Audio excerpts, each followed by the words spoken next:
Welcome, everybody. So nice to see you once again. Thank you for joining us. This is our fifth in a series called A Course in Miracles Made Easy. And today we're going to dive into a very powerful topic. Before we do, I always like to start the meeting with a moment of dedication. So if you would, let's just take a breath together. We recognize that this group has come together by divine appointment, whether you're watching live or to the recording. And we also recognize that there are things moving in your life that could use healing or awakening or opening. So we dedicate our time together to the advancement of your soul, to relief from fear and guilt,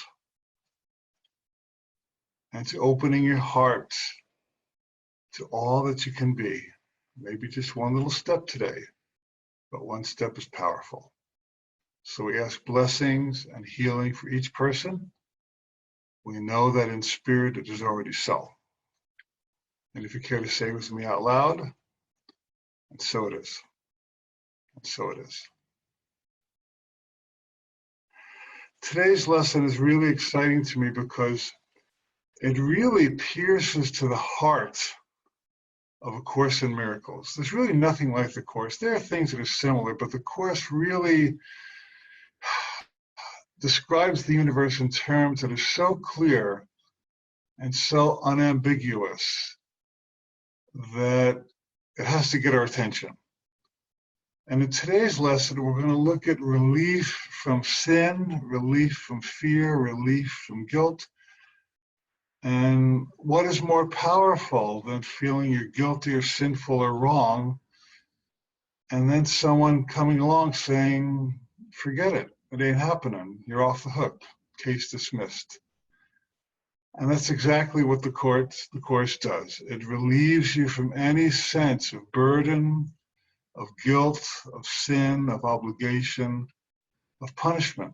How cool is that? I mean, there's really no other healing in the world that goes beyond this. So let's dive in. And I want to begin with a true story that happened to me many years ago. I was visiting Spokane, Washington, and I had a friend there named Alden Kroll, very nice guy. And Alden offered to take me from one appointment to another. And before I was to meet him, I had a massage appointment. So I got a very nice massage, and I fell asleep on the massage table.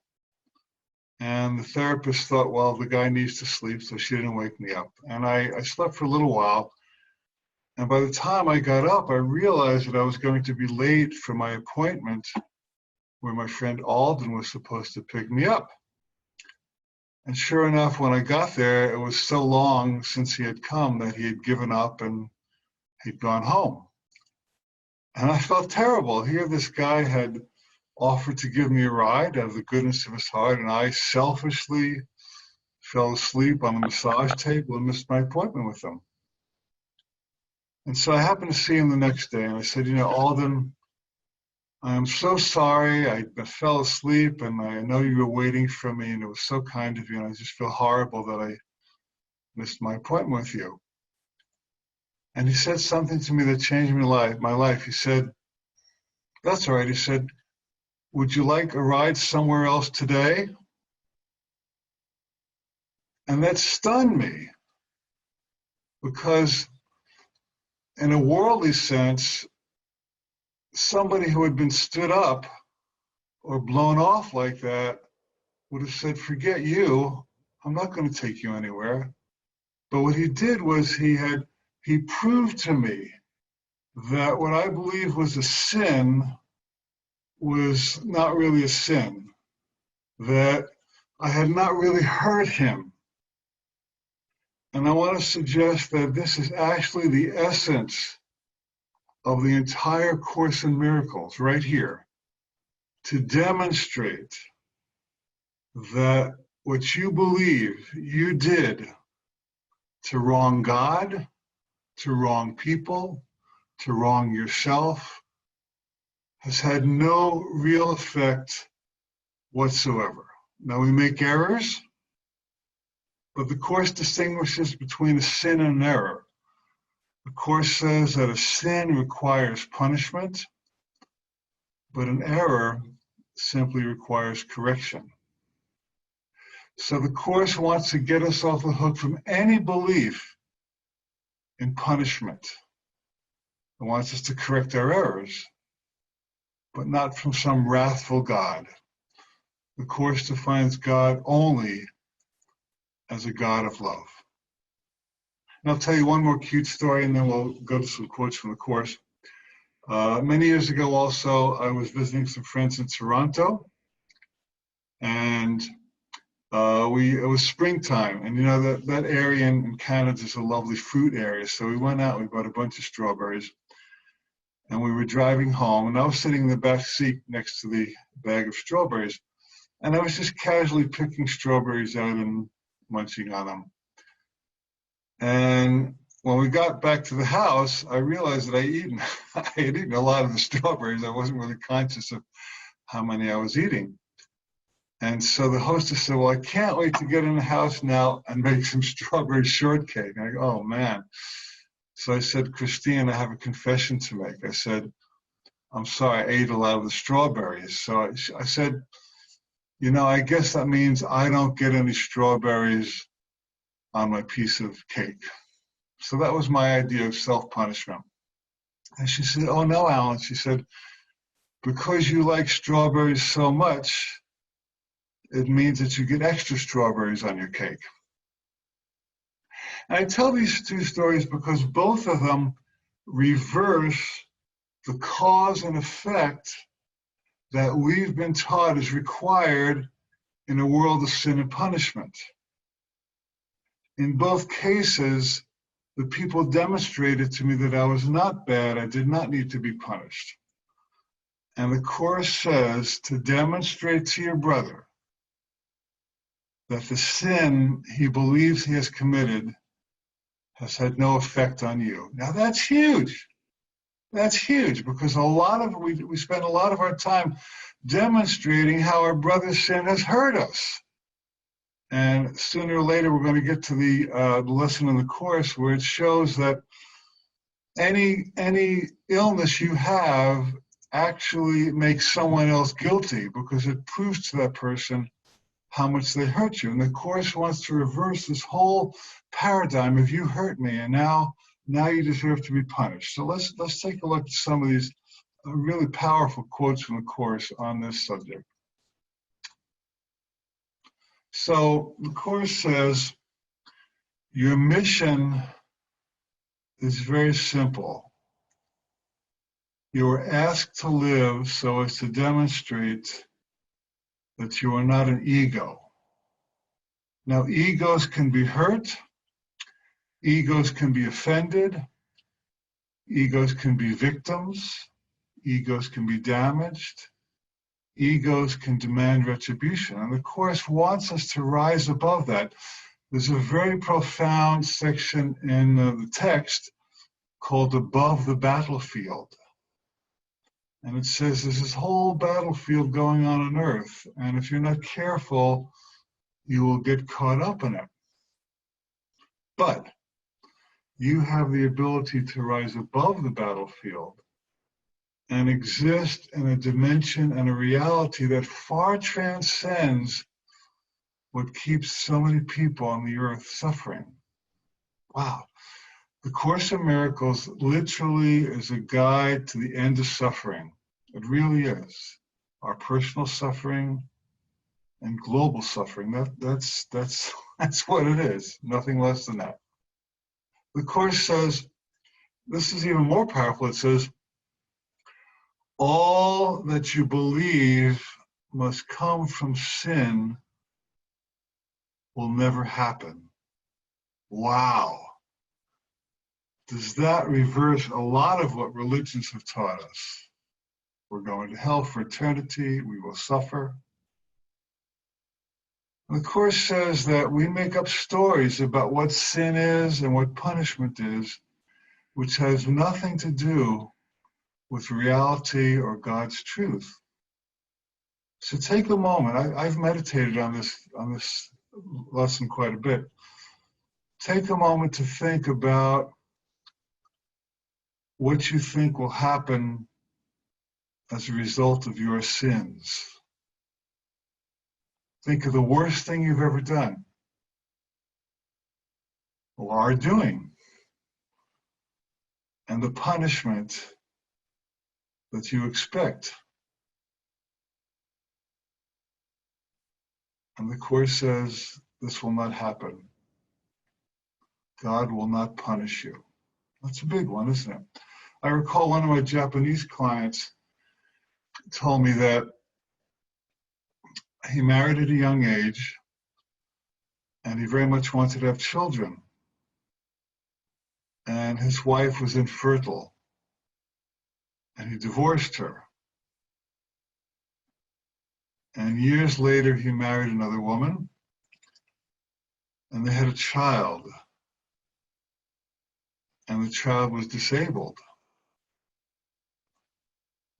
And this man came to me and said, I really believe that God has cursed me with this child because I divorced my first wife who was infertile.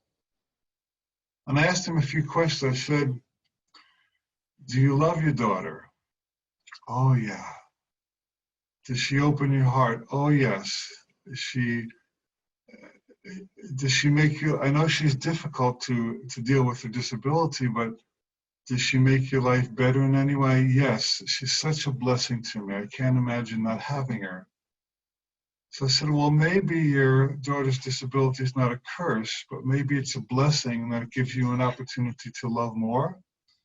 And certainly she has her soul lessons around it as well. So be careful, be very careful what you interpret as a punishment or a curse. Because as we said before, every minus is half of a plus waiting for a stroke of vertical awareness. So the next time you expect a punishment or something that happens that you believe is a punishment, remember this sentence, that punishment is not in God's consciousness, it's in man's consciousness. Voltaire said, God created us in his image and likeness, and we return the compliment. So we make up stories about God that match human foibles, not God's wholeness. Now, the Course goes on to say, what has no effect does not exist, and to the Holy Spirit the effects of error are non-existent. So what this, it wants to remove from our consciousness the whole idea that we make mistakes that are irreparable and that we're causing problems that can't be fixed. To God, our errors are non-existent. In fact, in the Course, it even tells us, do not see error. Do not see error. Now, that's a big one. Now, it doesn't mean that, you know, if you're measuring to build a house and something's off, you're not supposed to see it. It's talking about errors of judgment, where we're seeing life through eyes of judgment. That's the kind of error that the Course is wanting to head us off from. Now, this is my favorite. It says, forgive your brother for what he didn't do. In other words, we are taught that forgiveness means you did something really terrible to me, but now I will overlook it. I will be magnanimous. I will be bigger than you. I will forgive you. They say we bury the hatchet, but then we remember where we buried it. So we usually think of forgiving our brother for what he did do. He hurt us, but we're going to overlook it. The Course is reversing that too. It says, forgive your brother by recognizing that what you thought he did to you did not really happen. Now, there are physical things that happen. I mean, people make mistakes and do things that would appear to hurt other people in the world of separation. But what the Course is really saying is that what you think happened is a story that you made up. A physical thing happened, but then you made up a story around it that cast you as a victim and this other person as a villain. So forgive your brother, wipe out what you think he did and recognize that it was your interpretation that made it seem like a sin. Now, of course, tables are turned, and if you can forgive your brother for what he didn't do, you can forgive yourself for what you didn't do. Isn't that interesting? Wow. See, there's nothing like this. It really runs deep. And so I want to point you to not a book so much as a phrase. This was called, his name was Papaji, and he was a teacher in the Advaita tradition, non-dualism, Holiness tradition. And I actually have not read this book, but I love the title. I'm not recommending the book. I'm sure it's quite good, actually. But the title, Nothing Ever Happened. You can meditate on this for a lifetime. In other words, when you wake up from the dream of physicality and life and death and illusion and separation, you will realize that nothing has ever disturbed God. That God is love and only love. God is life and only life. And nothing you could do in the earth plane could disturb the wholeness and the presence and the love and the beauty and the power and the eternality of God. And the Course says in 100 times, in 100 ways, what you think is so real and solid in this life is just a dream. And so terrible things can happen in a dream, but when you wake up from the dream, they're all gone. So the Course, the whole purpose of A Course in Miracles is to get us to wake up from the dream in which suffering is real and we and other people deserve punishment. What a radical shift. Now, Christ taught that he taught this in different words 2,000 years ago, but it's the same message, isn't it? So we want to come to our true identity. You understand that we had an earlier lesson on identity theft, and we're going to return to it for a bit now. And the idea is that your experience depends on who you think you are. And if you think you're a mortal, frail, limited, vile, ugly sinner worm, as some religions have cast us, you're going to live the life of a worm. But if we can somehow get back to who we are as God created us, everything changes. So there's a lesson in the Course, it's lesson 67, and it wants to get us to identify with everything that God created us to be. Everything that God is, we are. Everything that God is not, we are not. And just by the way, if you have a question or comment, please chat to ACP office, and at the end of the seminar, we'll take a few questions. So here's what the Course wants us to remember, and let's say this together, shall we? It's up on your screen. God, yes? Okay. Holiness created me holy. Wow. So it means that holiness is not something out there I have to attain. It's something I am that I have to release. Kindness created me kind. Now, we all have moments when we think, I'm not kind, I did something mean, I did something selfish, I did something stupid. But what the Course is saying is that none of that can undo the fact that at your core, you are deeply kind. Our nature is kind, our nature is love. Helpfulness created me helpful.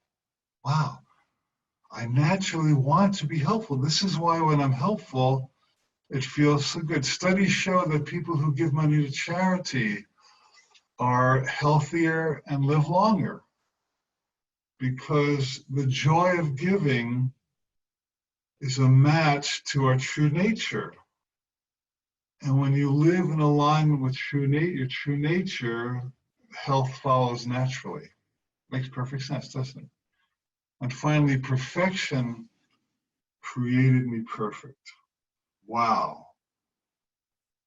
Which means I don't have to strive to become perfect. I don't have to lose more weight. I don't have to get smarter. I don't have to find a husband. I don't have to have babies immediately. I don't have to get another degree. Wow. I could be perfect as I am. Wow. Let me let me think about all these things I think I need to do to prove myself. Let me rethink all the things I need to do to fill the gap between where I think I am and where I think I should be. Wow, now you could take those 4 lines and meditate on them for a lifetime. And then finally, this, of course, wants us to remember love, which created me, is what I am. Wow. You know, the Course is holographic, which means that the entire Course is contained in any one sentence. That's why you do not have to master the entire text, my friends, because you can take one sentence or one paragraph or one section or one chapter of the text, and if you really work with it and go deep on it, you'll get the entire Course. The Course is unbelievably redundant because it's just trying to get our attention to say the same thing in 1,000 different ways. If way number 47 didn't get you, maybe way number 93 will get you. So the Course is not linear, it's holographic. Remember that. Now let me share with you another couple interesting stories from my own experience. So when I was in high school, I had a good friend named George, and we used to walk to school every morning. And in our senior year, I just casually reached up and put my arm around him as an act of friendship. Well, George did not like this, and he threw my arm off. And I was embarrassed, and that was the end of it. And I felt kind of awkward. I said nothing. And we graduated, and that was kind of like a little niggling memory in my mind that I had kind of invaded his space. Well, many years went by, at least 30 years went by. And one day I go to my office, this was after the internet came around, and my assistant said, you know, you got a call from a guy named George, and he said he found you on the internet, and he said he misses you, and he wishes he could walk to school with you again. Well, I got in touch with George, and the next time I was in New York, we had lunch. Great to see him. And we started reminiscing. I said, you know, George, I know it's kind of silly, but I still remember that day when I kind of invaded your space and put my arm around you. You didn't like it. And he looked at me and he said, you know what, Alan? He says, I don't remember that at all. He said, all I remember is that you used to wait for me every morning, even in the rain. And I was stunned. Here I'd carried around this dark memory for 30 years. And he didn't even remember it. The only place that painful memory existed was in my mind. It existed nowhere else in the entire universe. And I realized I had made up a story about my sort of sin, and I was punishing myself every time I thought about it, all of which was completely unnecessary. Completely unnecessary. Wow. So I want to suggest that what you think is your past, God doesn't remember.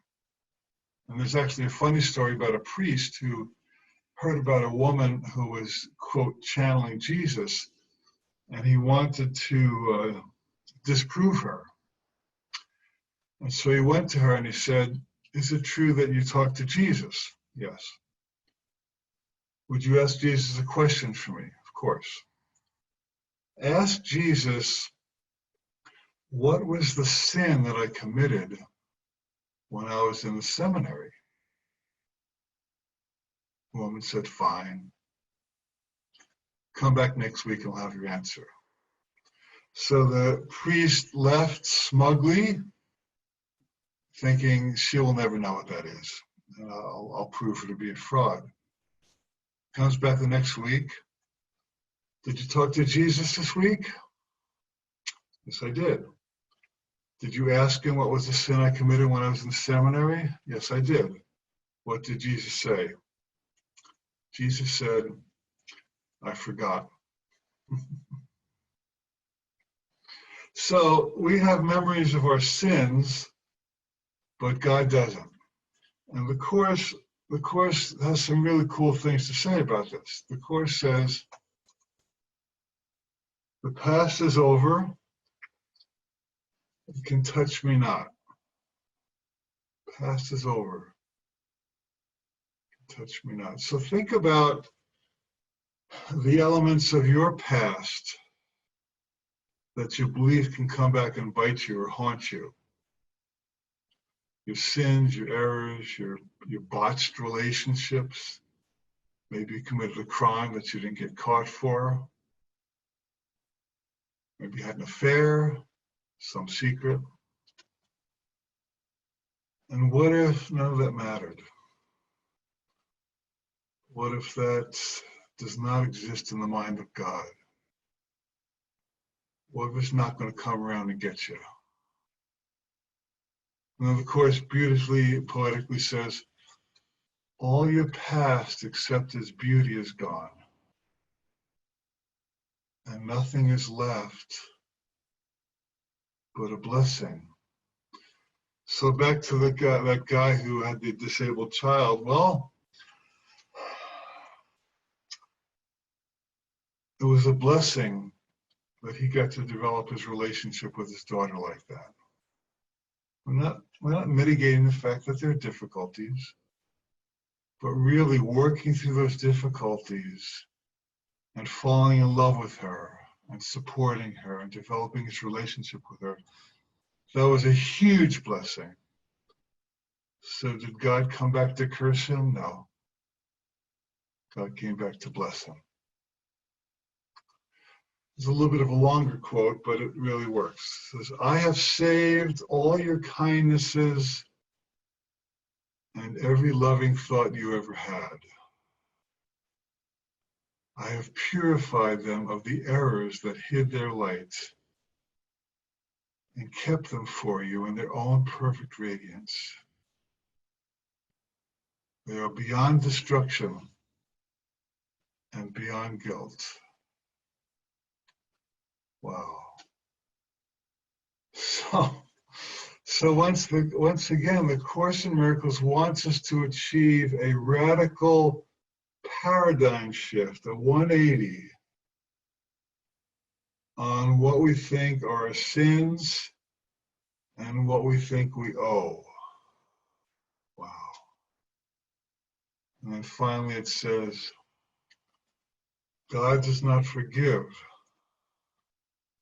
because he never has condemned.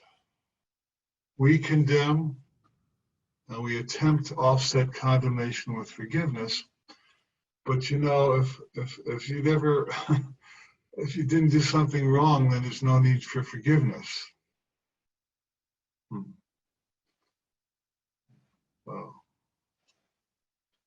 There's actually a funny movie called Clean Slate.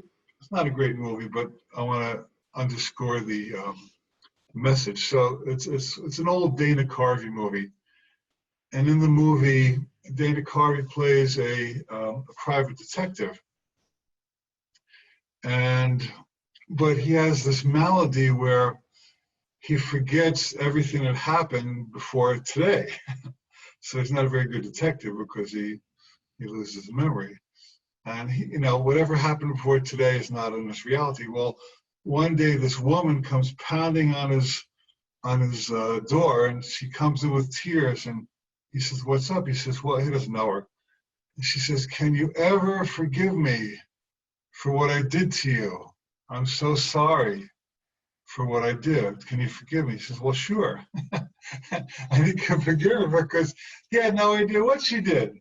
Like what she did was not even in his memory. It was not real.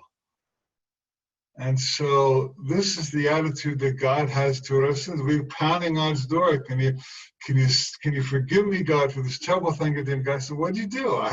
What are you talking about? I don't remember anything you did that was wrong. Good idea.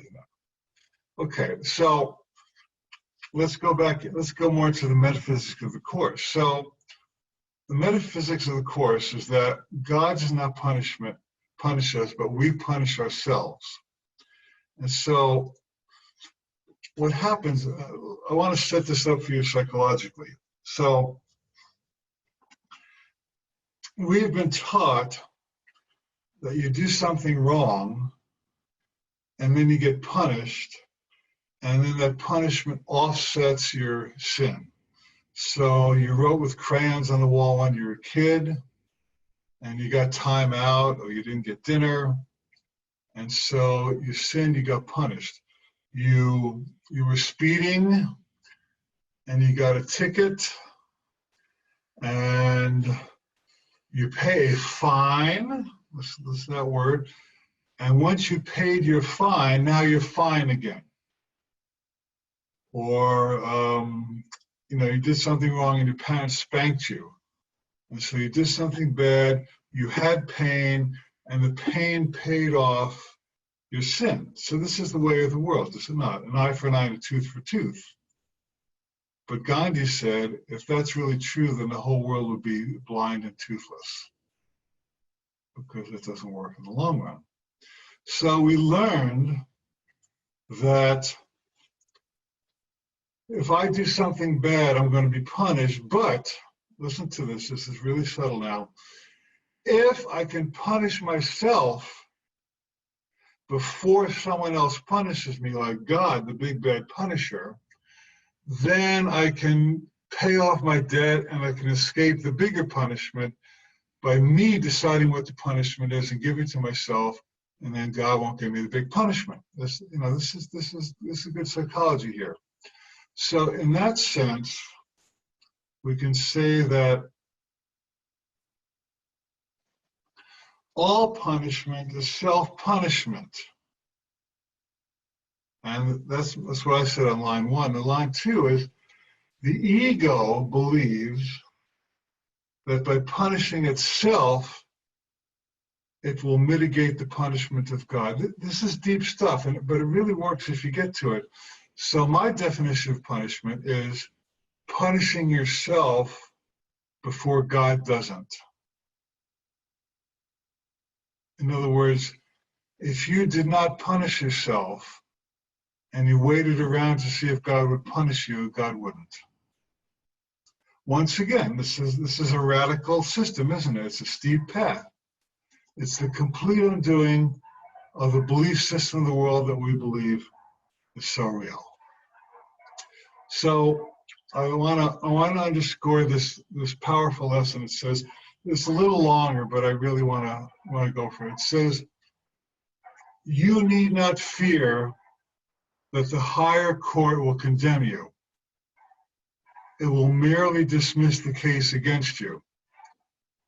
There can be no case against a child of God. And every witness to guilt in God's creations is bearing false witness to God himself. And I like this one coming up. It says, appeal everything you believe gladly to God's own higher court, because it speaks for him and therefore speaks truly. It will dismiss the case against you, however carefully you have built it up. Woo! So we're like a lawyer who's building up the case for the prosecution. And the Course says, the case may be foolproof, but it is not God-proof. The Holy Spirit will not hear it, because he can only witness truly. His verdict will always be, thine is the kingdom, because he was given to you to remind you of what you are. Whew. So what this is saying is that God's only verdict is case dismissed. I mean, do you realize how big that is in contrast to the way you and I have been trained? Now, some religions are big on hell, and they try to scare you into good behavior, and they threaten you with eternal punishment for the mistakes that you make in one life. That is the opposite of what God teaches. In fact, two of the teachers I admire the most, Abraham and Bashar, they say that when everybody dies, they just go back to the light. Just go back to the light. Talk about heaven or hell. Let's go back to the light.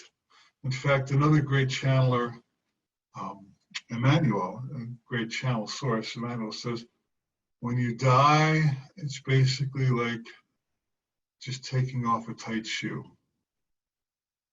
Off a tight shoe. And of course, people who've had near-death experiences come back and say the same thing. They don't talk about hell, they talk about the light. So, wouldn't it be a really weird joke if we got to the end of our life and went to the other side and realized that everything we had ever made up was just a story? You know, I've had a couple of experiences like that, and I'll tell you about one. Many years ago, I took a pilgrimage to Europe. I took a group of people. We went to the sacred sites of England and France. And we went to Lisieux in France, which is where the Saint Teresa of Lisieux lived.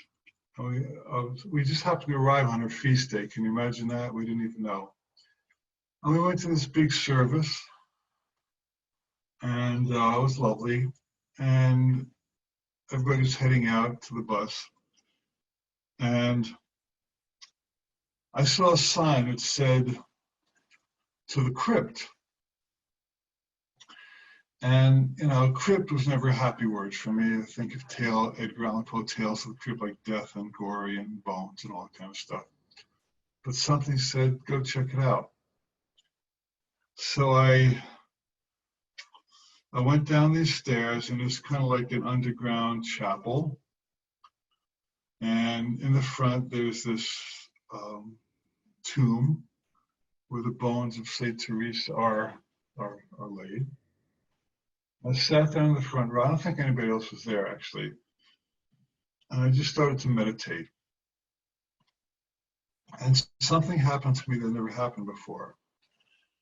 In my meditation, I was lifted out of my body.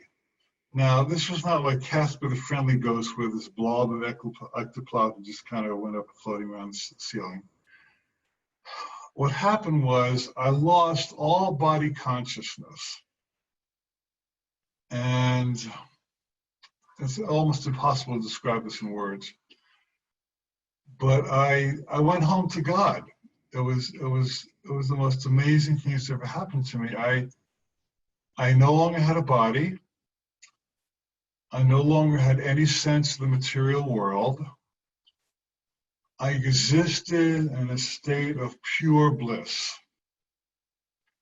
Every cell, well, was my body, but every cell in my consciousness was like burning with bliss. It was like, you know, a million orgasms. You know, that doesn't even come near it. It was like it was like just a state of knowing, a state of being. And I was in love. I was in love. I was love. There was no physical dimension. There was no separation. There was no other people. There was no life. There was no death. There was just total ecstatic being. It was a gift of grace. It was a gift of revelation. And I didn't really look back at the physical plane, but I had a momentary awareness of the physical plane. And I realized it was just dust. It was it was infinitesimal. It was meaningless. It was, in the face of this total godness, the entire physical plane was couldn't even hardly speak of it. It was just the slightest flick of nothing. It didn't even deserve attention. And I thought, oh man, that's what the physical world is. I never thought of it like that. And I knew what I knew. When you know something like that, you know it forever. And it was a moment of revelation. It was a moment of grace. And after a while, I came back to my body and went on with my life. But that experience was so profound and so powerful that I will never forget it. It was the most real meeting with God I've ever had. And when you know what you know, you can't make believe you don't know it. And I'm saying this to illustrate that, all the stuff that goes on in the physical plane is just, it's when you're in it, it seems quite real. But when you wake up from it, it's a big nothing. It's just a dream. So that old song, row, row, row your boat merrily down the stream, life is just a dream. It's actually a pretty good mantra, isn't it? Okay, finally, let's talk about the love of God, which we have been talking about, but here's another angle on it. So let me take this off the screen for a moment to tell the story. So a man came to Yogananda, great yogi Yogananda, author of autobiography of Yogi. And Yogananda said, there really is no hell like you've been taught there is. And the man said, well, of course there is. We've been taught that you sin on earth and you're punished by going to hell after life. Yogananda asked the man, do you have any children? Yes, I have a son. And does he do anything wrong? Yes, sometimes he comes home drunk. So Yogananda said, well, here's what I want you to do. The next time your son comes home drunk, I want you to turn the oven up to the hottest temperature and stick his head in it and leave him there forever. The man said, I would never do that. Yogananda said, why not? The man said, because I love my son. Yogananda said, well, that's how much God loves you. Even though you mess up, you make mistakes, we do things on earth that are wrong in earth world, but God will never stick your head in an oven forever because he loves you with an everlasting love. And just think of this, if we as human beings in our flawed humanity are capable of loving our children unconditionally, and we do. I don't have physical children, I have dogs, and they're naughty sometimes, but I can't really get mad at them because I love them so much. And you have human children, a lot of you, and you're willing to overlook your kids' failings and errors, and you keep hanging in there with them. So if we are capable of loving so purely and unconditionally as human beings, even with our imperfection, our imperfect love, so how much more does the creator of the universe love us, his children? How much more? Wow.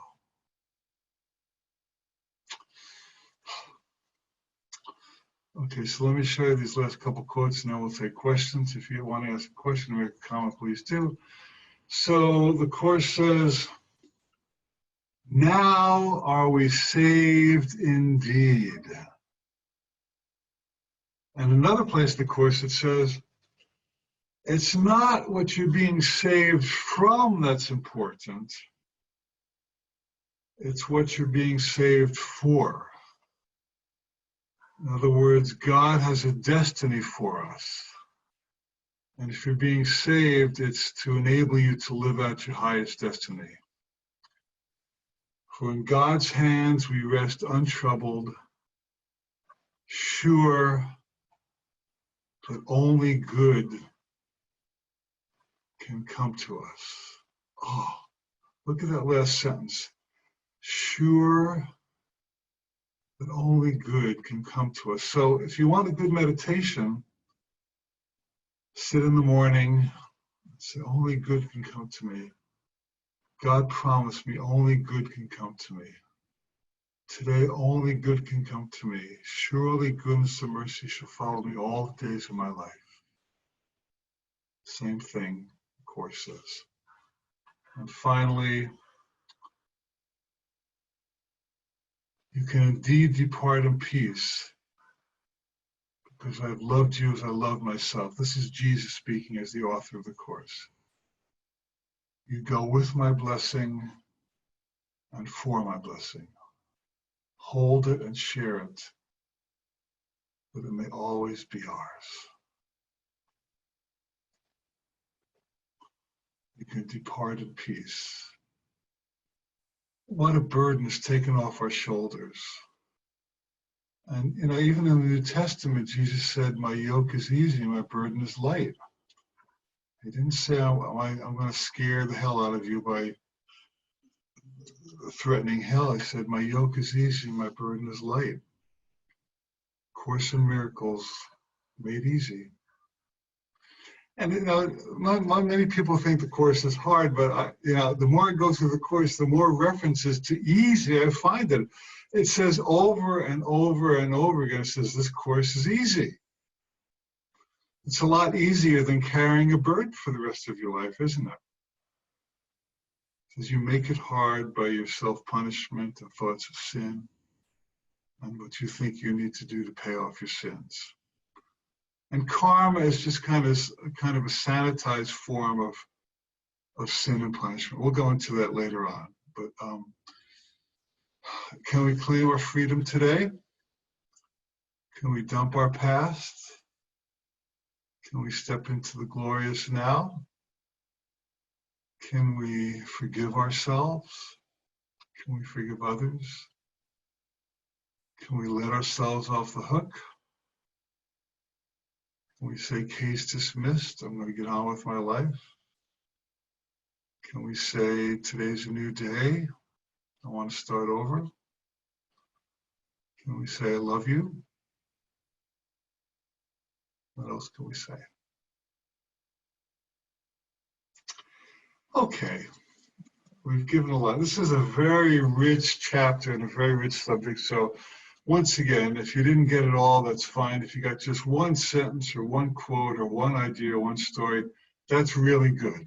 So just, take what comes to your heart and soul and work with that. Okay, I think we are going to take some questions and comments. They're always really good, so I'm eager to dive in.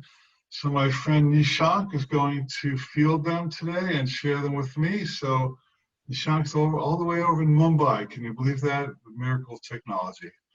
He got up at very early this morning, 5:30 or so, to be with us. Thank you. Okay, Nishank, are you there? Yes, Alan, I'm here, and thank you for this lovely webinar. Thank you, brother. Lot of thanks on the chat, and this was the juiciest chapter in the book for me when I read it. So, right. Thank you for presenting it. Okay, we have some lovely questions. Okay. Monique says, I feel shunned by some members of family of origin as I don't subscribe to their religious beliefs and practices. They can't accept that I am more spiritual than religious. How can I stop resenting their pushiness to do as they do and walk their walk? Perfect question, thank you. So there's a book I want to recommend called Illusions by Richard Bach, one of his classics. And in the book he says, your true family is not necessarily your blood family.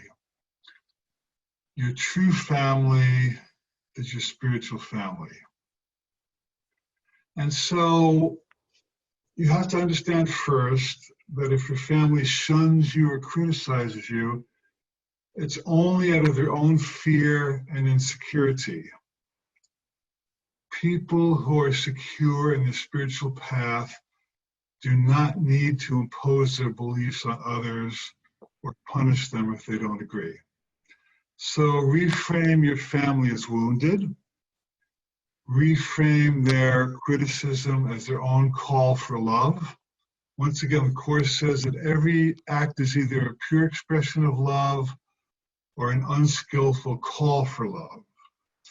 So they are calling for love. Now, this does not mean that you have to follow their religious path, but it is a wonderful opportunity for you to really claim the confidence in your own path and recognize that God has guided you to where you are, and you have to be true to yourself. So, it's really the only part of you that hurts is the part that agrees with them. And if you are 100% clear that you deserve your path and they deserve theirs, then that's the end of the problem. They can be upset with you if they want, but you don't have to be upset with yourself. So once again, it's a wonderful opportunity for self-forgiveness. And if you can trust yourself to follow your path, then you can find forgiveness for them to follow theirs. There are many routes to the mountaintop, and we all meet at the same top of the mountain of truth. Okay, next. And speaking about go ahead. Yeah, speaking about religion, Lilani asks, why do so many religions teach about fear and not love? I was taught I was not worthy of love and a born sinner. Yeah. I do not believe that now, but sometimes I feel it is in my subconscious. Yeah. Religions and parents and middle school teachers have learned that you can control people through fear and guilt. And somebody who's insecure, including a religion, needs to control people because they're afraid. So religions, all religions, maybe not all, but most of them, make up these cockamamie stories of what's going to happen to you if you don't toe the line. And so it's just a tool of, guilt is a tool of fear. And as we've said many times in this course, everything is either fear or love. If not love, it's fear. If not fear, it's love. So if you can find a way to love yourself, even while your religion doesn't approve of you, it's kind of the same question, then you actually accomplish the purpose of religion, because religion is supposed to unite us with God, and God is love. And so if you love yourself, you're united with God, and you've done everything that religion wants you to do. So you can forget the rules, forget the rituals. If you love, you are practicing everything that religion is supposed to be.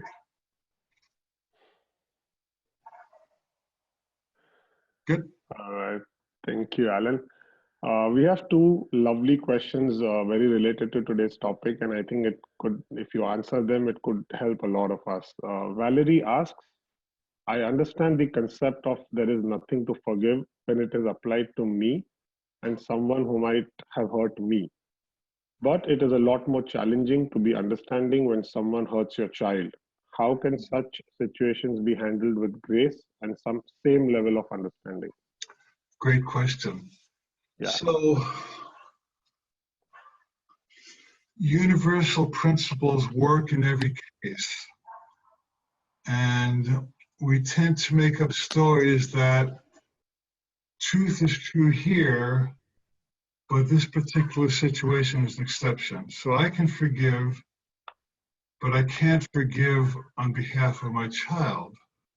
Now, I understand that as a parent, when your child is hurt or hurts you, it's a very human thing. And so let's not make ourselves wrong for feeling hurt if a child gets hurt. However, you can't say that this is the one exception to the Course in Miracles, forgive everything unless someone hurts your child. So, in fact, the bigger they are, the harder they fall. And the Course says that the holiest place on earth is where an ancient hatred has become a present love. So if you are upset about someone hurting your child, the depth of that upset is equal to the opportunity for healing if you can choose to let it go anyway. We tend to project our own fears and values onto our children. We kind of live out our upsets vicariously through them, but we can't afford to do that. It doesn't work any better than holding on to upsets about ourselves. So, if you can find a way to reframe whatever happened and find innocence in the person who apparently hurt them. Another way to look at it is that your child is just like you, your child is bigger than anything that happens to him or her. So if you regard your child as a victim or powerless, you're actually disempowering your child by seeing them as small. So you might want to reframe your vision if your child is able to handle this, able to work through this, able to grow through this, able to get stronger than this, able to get beyond this. And so it's a golden opportunity to let your child be big, and you get big with your child, and recognize that you and your child are both bigger than whatever seems to have happened to your child. Next. Yeah. Natasha asks, how are negative business results, that is net loss, inconsistent revenue, struggling to make ends meet, related to self-punishment? And what kind of vertical awareness would you recommend to course correct for someone working, meditating on deservingness and worthiness? Yeah, that's a great question. Yeah. So you're talking about, was the question about business, Nishank? Yes. Yeah. How are losses related to self-punishment? Yeah. Well, once again, there are no exceptions to universal principles. So the Course in Miracles actually says that loss of any kind is impossible. It says that loss is an interpretation more than a reality. And so you may have lost some money. We have all lost money on various business deals and businesses. But what if you reframe this and said, okay, I did something here and I learned a lesson. There's a principle here that's calling for me to become aware of it. And if I can extract the lesson and grow from this, it may have been a financial loss, but it's a spiritual gain. I don't know if I told the story, but I'll tell it quickly. My teacher, Hilda, had a guy come to her. Maybe I told this, but here we go. And he spent $500 on auto repair, and he had an intuition not to get his auto repaired at this guy's place. And now he was angry because he lost his money. And Hilda said, if I gave you a course that would allow you to always follow your intuition and make the right decisions forever, and it cost $500, would you take that course? And I said, well, absolutely. She said, well, you just got that whole course with the auto mechanic. So it was a $500 loss, but he vowed that he would never deny his intuition again because his intuition said not to work with that guy. So it was a financial loss, but ultimately it was a spiritual gain. And the Course says that every single thing can become a spiritual gain if you know how to work it in your favor. Okay, one more maybe? Yeah, we have a lot of thank yous, Alan. Everyone loves you, and it was a lovely, lovely topic to shed light on. So a lot of thank yous here. Okay. And we have one question from, I think, previous Catherine Durst asked, what could be an example of a private thought? A private thought is some secret you're holding that you don't think anybody knows about. The Course talks about private thoughts. That's why she's asking. Yeah. It's the idea that your mind is separate from everybody else's and you can hide somewhere. And the Course says that all minds are connected. And every thought you have is known by God, and every thought that you have is known by everyone. Maybe not consciously, but look at the internet. The internet, billions of people are connected, and every person has access to everybody else's information potentially. And the Course would say that the idea that you could hide from the universe by holding a thought that no one knows is absurd. I would also say that even if people knew about it, you would be loved. And it says the sorrow of private thoughts is that you believe that if people knew them, you would be punished. But more likely, if people knew them, you'd be loved. That's how the Course flips that as well. Good question. Thank you. Yeah. Okay, I think we're coming up on the end. Thank you all so much for listening and participating. Thank you, Nishank, for moderating. I really appreciate your time. And as always, we're going to close with a prayer. So let's take a breath together.